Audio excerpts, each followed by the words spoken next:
In a multi-ethnic, multicultural and multi-religious country like India, where diverse customs and traditions are a norm, the Santhal tribe present a classic example of rich heritage.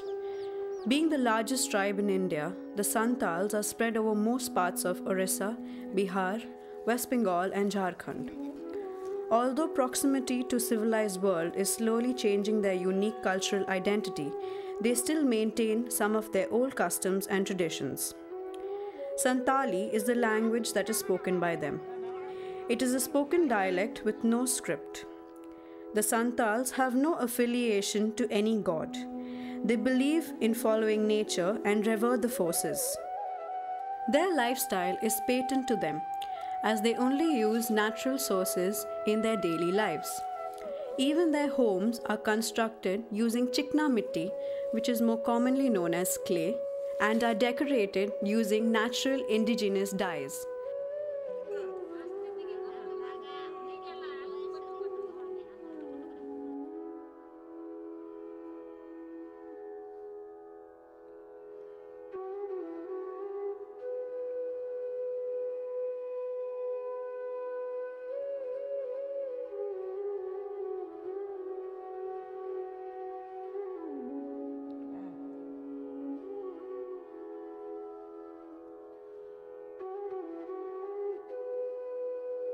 The tribe, like every other caste or creed in India, follow basic customs. When a guest comes calling on, the Santals take great pride in catering for them. The household members gather and bow in front of the guests as a sign of acceptance of the guests coming home. Local bidi and tobacco is given to the guests when they arrive. The eldest member then pours water from a silver lota and lights the bidis as a sign of goodwill and acceptance towards the home. When the guests leave, the ritual of bowing down takes place again, but this time outside the house. The ritual, which involves the younger person bowing down in front of an elder, and the elder person blesses them.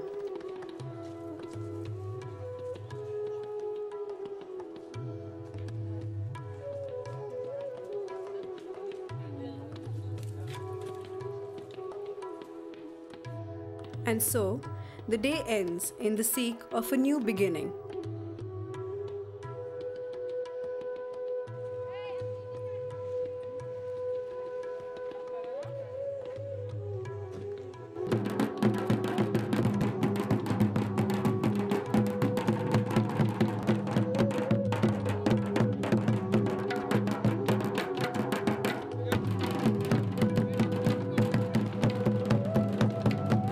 A traditional Santali wedding starts off like any other wedding with its preparations. The village elders gather outside the girl's house to create and distribute the wedding invitations. The invitations, which is called khira, consists of dried leaves, rice, and is tied with a thread which is soaked in turmeric. The village elder then gives the first invitation to the groom's father, signifying the acceptance of the marriage from both sides. The groom's side then accepts the invitation, and the women of both houses sing songs to make it known to people about the acceptance of the marriage. The youngest members of the girl's house are made to grind fresh turmeric into a paste which is blessed by songs sung by the married women of the household.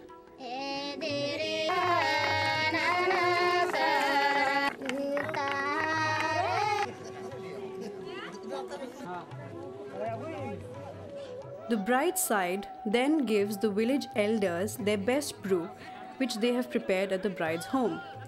The acceptance of the local brew, called mahua, by the elders is a means of showing their acceptance and blessings towards the couple.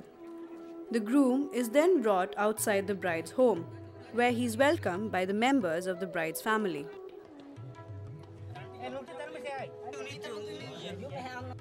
The turmeric is then applied on the groom and his brother-in-law. The significance shows the responsibility of protecting the girl is now onto her husband-to-be. The youngest female members of the household apply the turmeric on the groom and his brother-in-law. This is accompanied by a traditional song by the married ladies.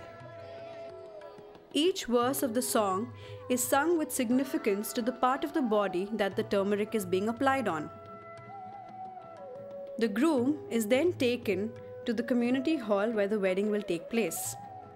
The eldest woman of the groom's home carries the groom to a makeshift bathing area where he is given a bath to bless him before the sacred marriage rituals.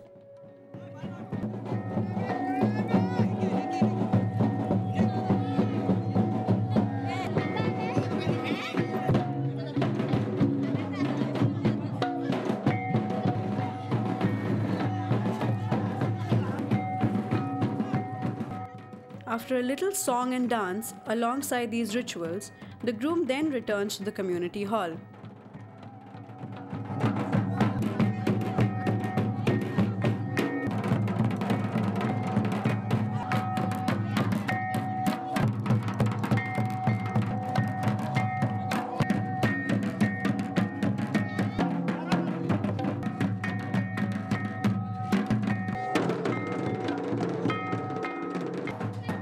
The groom is then brought out on the shoulder of his brother.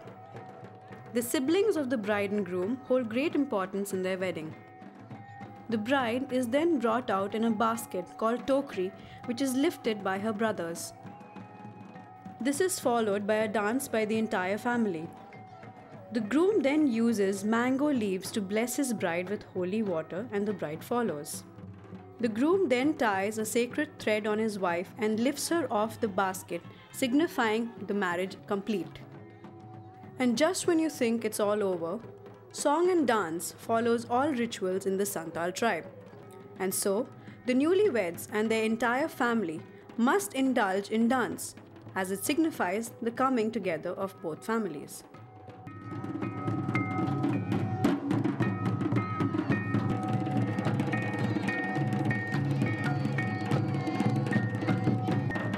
While the bridegroom dance in celebration, the village elders, along with the male members of both families, discuss len den, or the giving and taking of items between both sides.